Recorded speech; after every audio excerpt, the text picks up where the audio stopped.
It's planned. Yep. Oh. So first of all, what is your name? My name is Ahmed. You would ask me what I have to ask you. Cut! No. All right. I'm the interviewer, right? Yes, that's right. Okay. Hello, Josh. Thank you for this time. No problem. Yeah. May I ask you some questions? Absolutely. Here? Yeah. Okay. First of all, can you tell me please about your background and how it prepared you for this job?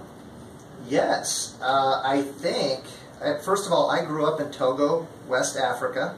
My parents were medical missionaries, and they went to Africa, so I think growing up in a different culture helps me in this job because I'm around people from other cultures. So I grew up speaking a second language. I grew up speaking French. And then right after I got married, actually, my wife and I lived in the Middle East for 4.5 years in the country of Jordan, where I attempted to learn Arabic. And don't tell anyone, but I had to take Arabic 101 because I'm not such a great language learner. But what it did is it helps me when I'm talking with students to understand how difficult it is to learn a second language. So, I think also you have bachelor and master degree in religious. See, it's funny when you are young, before you go to college, you always wonder what you're going to be, right? Right. And the truth is, even when you get to college, they say 70 to 80% of freshmen going into university have no idea what they want to do. Right. And they figure it out when they get there.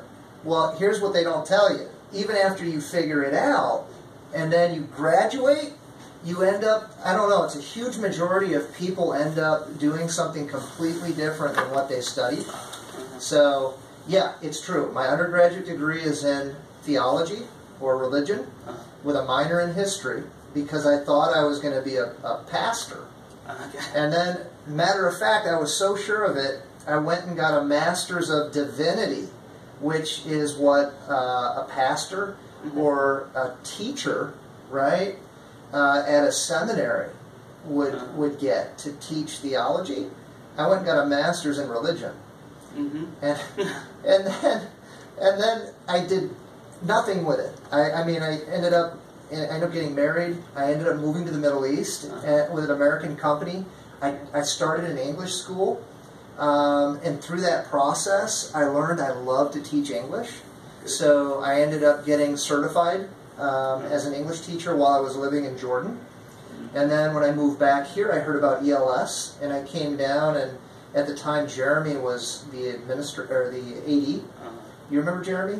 No, that was before your time. Yeah. Anyway, he hired me, and eventually I loved it so much, I said, you know, I might as well get a master's in TESOL, or teaching English as a second language, so I just finished that. Congratulations. Thank you. Okay, so how long have you been Did that thing stop recording? We were recording it. Did it quit? It made a noise, a weird noise. No, you're we're still on. We're still on. Okay. What's the question? Yeah. So, how long have you been doing your job? So I've been the academic director for about 7 months. 7 months. But I've been teaching at ELS for about 4.5 years. So, I want to ask you about the Conversation Club. Yes. Do we have Conversation Club, right? We do. Okay. We have one tonight, matter of fact. So, how did you get the idea? Of Conversation Club? Yeah. The truth is, the idea came from pressure. I was working on my master's, and one of my classes for my master's, it was a practicum. And I had to be involved in the classroom and with students to complete my course, my master's degree. So one of the things that I made as an objective for my master's, my practicum, was to start an English club and create opportunities for our students to speak English. So it started because of my master's. So that's meaning that you want to support us and support yourself also. Correct. Okay, that's yes. Good. Cool. Good. Yeah, it worked out. Okay. What's the best part of the club? The best part of the club, I think I enjoy networking, and I know how lonely it can be when you're in a foreign country and you don't know anyone. And it's really difficult when you're trying to learn a language and you don't have an opportunity to talk to anybody.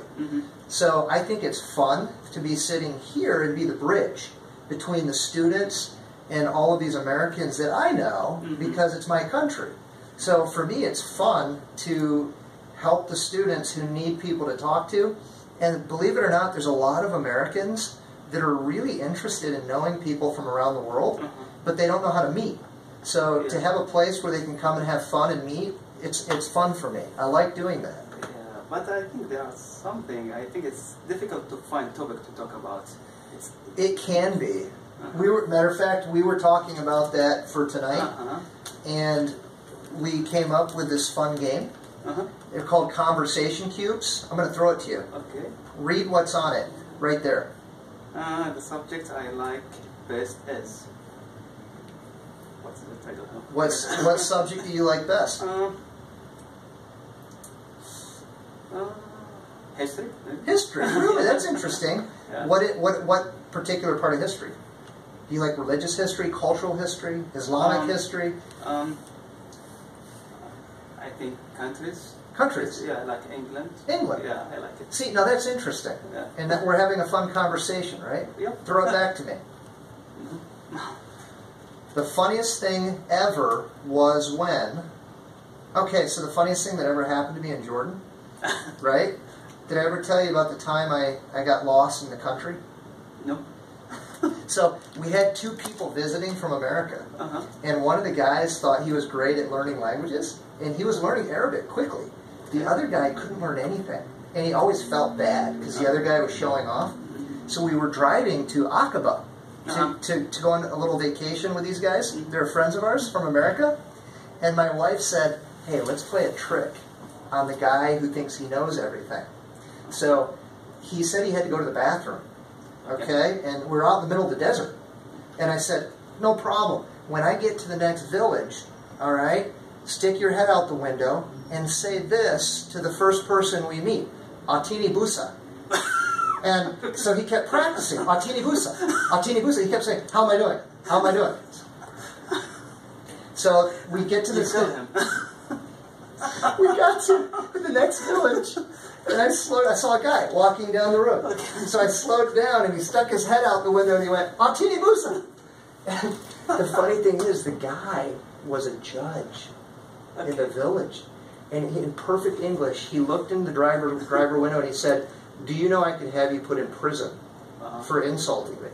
I got really nervous, and I said, "He doesn't know what he's doing. He's crazy." But it was just really funny, and when we told him that we told the guy to give him a kiss instead of "Where's the bathroom?" that was one of the funniest things. Yeah. So this is the game. This is the game we're playing tonight in English Club. Okay. What would you change about the club? What would I change? I think one thing I wish I could do to change it is get more college students that are your guys' age. Because I know that if I could get a bunch of college girls to come, I'd have all the guys here coming to my English club, right? Right? I'm kind of kidding a little bit. I feel like we've got maybe older people that have time and can come, which is great, and I love that.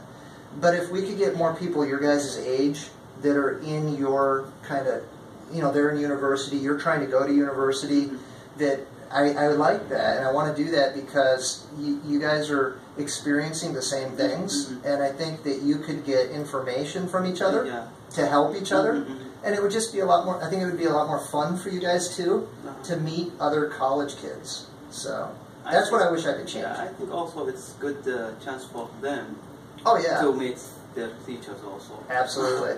Yeah, it's a good idea. Yeah. I appreciate its time. Thank you so much, Josh. Thank you. Yep. All right.